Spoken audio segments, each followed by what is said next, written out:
जय हिंद फ्रेंड्स, स्वागत है आपका बायोलॉजी की अगली वीडियो में। तो आगे हम बात करेंगे जीव विज्ञान के बारे में। इसमें हम आपको बताने का प्रयास करते हैं कि एग्जाम के पॉइंट ऑफ व्यू से कितने क्वेश्चन महत्वपूर्ण हो जाते हैं, इस बात को समझना है। ठीक है, तो चलो बात करते हैं जीव विज्ञान की, है ना। जीव विज्ञान अर्थात हम इसमें बायोलॉजी इसकी बात करते हैं। तो जो बायोलॉजी है ना, वो किससे मिलकर के बना है? देखिए, दो चीज़ों से मिलकर के बना, दो शब्दों से मिलकर के बना है, बायो और प्लस लॉजी। बायो का मतलब क्या होता है? जीव, और लॉजी का मतलब क्या होता है? अध्ययन, है ना। तो इसका मतलब आप समझ पा रहे होंगे कि बायोलॉजी है ना, वो किसका हम लोग इसमें अध्ययन करते हैं? सजीवों का अध्ययन करते हैं। सजीवों का अध्ययन किसके अंतर्गत किया जाता है? बायोलॉजी के अंतर्गत किया जाता है। अब ये क्वेश्चन आएगा कि बताइए कि बायोलॉजी है, जो जीव विज्ञान है ना, इसकी शाखा कितनी है, इसकी ब्रांच कितनी है? तो इसकी शाखाएं कितनी हैं? शाखाएं हम बात कर लेंगे। इसकी जो शाखाएं हैं ना, वो दो शाखाएं। कौन कौन सी? एक तो है जंतु विज्ञान, जंतु विज्ञान, और वनस्पति विज्ञान, वनस्पति विज्ञान। देखिए, जो जंतु विज्ञान है ना, जूलॉजी इसको बोलते हैं, और इसके बाद है बॉटनी। जूलॉजी एंड बॉटनी दो शाखाएं हैं, दो ब्रांचेस हैं। अब इसमें पूछा जाएगा कि ये बताइए कि जीव विज्ञान का पिता या फादर किसे कहते हैं?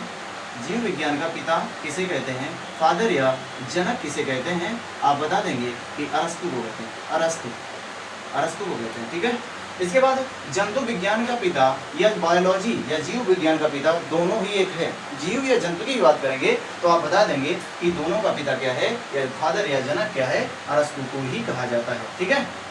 इसके बाद इन्होंने जो बुक लिखा है ना, बुक किताब जो इन्होंने लिखा, इसका नाम है Historia, Historia, Historia animalia, Historia animalia, Historia animalia नामक किताब किसने लिखा है? अरस्तु ने लिखा है। इन्होंने लगभग इसमें 500 लगभग 500 जीवों के बारे में, बायोस के बारे में बताया है।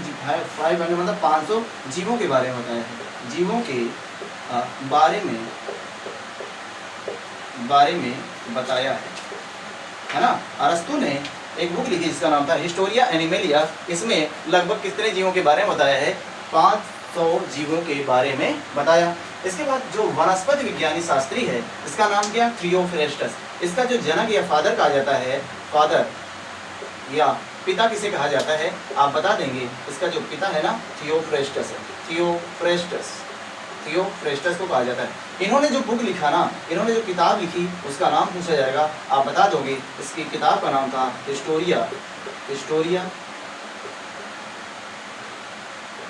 प्लांटेरियम, हिस्टोरिया प्लांटेरियम इसकी किताब का नाम था। तो आपसे एक क्वेश्चन पूछा जाता है, हिस्टोरिया, है ना, हिस्टोरिया प्लांटेरियम। थियोफ्रेस्टस की बुक है हिस्टोरिया प्लांटेरियम। इसके बारे में उन्होंने वनस्पति मतलब जीवों के वनस्पति के बारे में बताया है। वनस्पतियों के संबंधित जैसे पौधे होते हैं ना, उनकी प्रजातियों के बारे में बताया है। इस बात को आपको समझना है। तो ये आप बात समझ पा रहे होंगे कि जो जीव विज्ञान जो शब्द है ना, वो किसने दिया है? लैमार्क और ट्रेवेनस ने दिया है। अभी इस बात को समझना है क्या कि अभी हमने क्या बताया कि जो इसकी जो दो शाखाओं में बांटा गया, इसको जंतु विज्ञान और वनस्पति विज्ञान। जंतु विज्ञान मतलब जूलॉजी, इसका जनक किसे कहा जाता है? अरस्तु कहा जाता है ना। इन्होंने कौन सी किताब लिखा है? तो आप बता देंगे हिस्टोरिया एनिमेलिया लिखा है ना। इसमें कितने जीवों का अध्ययन बताया? लगभग 500 जीवों का अध्ययन बताया। इसके बाद वनस्पति विज्ञान जो शास्त्री है, इसका नाम क्या है? थियोफ्रेस्टस। इसकी भी बुक का नाम क्या है? Historia plantarum. अर्थात आपसे आप पूछा जा सकता है कि बताइए कि जीव विज्ञान शब्द किसने दिया? जीव विज्ञान जो शब्द है, शब्द दिया किसने दिया भाई साहब? जो जीव विज्ञान जो शब्द दिया है, वो लैमार्क और ट्रेवेनस ने दिया है। लैमार्क एवं ट्रेवेनस, लैमार्क और ट्रेवेनस नामक विज्ञान शास्त्री ने क्या दिया? ये बायोलॉजी शब्द दिया। इस बात को समझना है। अब आपसे क्वेश्चन पूछेगा कि ये बताइए जो बायोलॉजी शब्द है वो किसने दिया? आप बता देंगे लैमार्क और ट्रेवेनस ने दिया। अब ये बताइए कि जो बायोलॉजी में, हम जीव विज्ञान में सजीवों का अध्ययन जो करते हैं, इनमें सबसे छोटी इकाई क्या होती है? सबसे छोटी इकाई, सबसे स्मॉल यूनिट क्या होती है, इस बात को आपको समझना है। इस बात को समझने के लिए हम आगे बढ़ते हैं, तो आपको बताने का प्रयास करते हैं, इस बात को आपको नोट करना है और आगे बढ़ने का प्रयास करते हैं, ठीक है। चलिएगा, देखिएगा, हम सबसे पहले किसकी बात करना है, आप समझ पा रहे होंगे कि जो सबसे जीवन की सबसे जो छोटी इकाई है, अर्थात सबसे स्मॉल यूनिट है, उसकी बात करते हैं।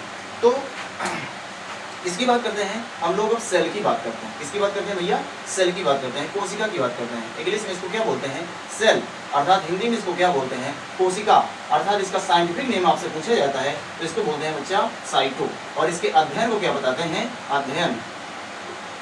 अध्ययन को क्या बोलेंगे, तो आप बता देंगे कि study of cell is called cytology. Study of cell is called cytology, मतलब कोशिका विज्ञान का अध्ययन हम किसके अंतर्गत करते हैं, साइटोलॉजी के अंतर्गत करते हैं, अर्थात उसे क्या बोलते हैं, साइटोलॉजी कहते हैं। जो कोशिका का साइंटिफिक नेम है वो क्या है, साइटो, अर्थात अध्ययन क्या कहलाता है, साइटोलॉजी कहलाता है। कोशिका जो है ना, कोशिका की खोज, अब क्वेश्चन आएगा, कोशिका की खोज किसने किया, जनक कौन है, फादर कौन है इसका, तो खोजकर्ता कौन है, आप बता देंगे, खोजकर्ता है ना। आपसे पूछेगा फादर कौन है या पिता कौन है, तो आप बता देंगे कौन था, रॉबर्ट हुक को कहा जाता है, रॉबर्ट हुक को कहा जाता है। इन्होंने कब किया, 1665 AD में कोशिका की खोज किया। इसका नाम इन्होंने सर्वप्रथम नाम क्या दिया था, इन्होंने नाम इसका दिया था क्या, सेलुला। इसका नाम क्या दिया था, सेलुला। इसी से क्या बना, इसी से बना जा करके आपका सेल, जिसे हम क्या बोलते हैं, कोशिका बोलते हैं, जिसे हम क्या बोलते हैं, कोशिका बोलते हैं, ठीक है। इस बात को समझ पा रहे होंगे, इसे हम क्या बोलते हैं, कोशिका बोलते हैं। इन्होंने इसका आकार क्या बताया था, आप आकार की अगर बात करेंगे तो इसका आकार था मधुमक्खी के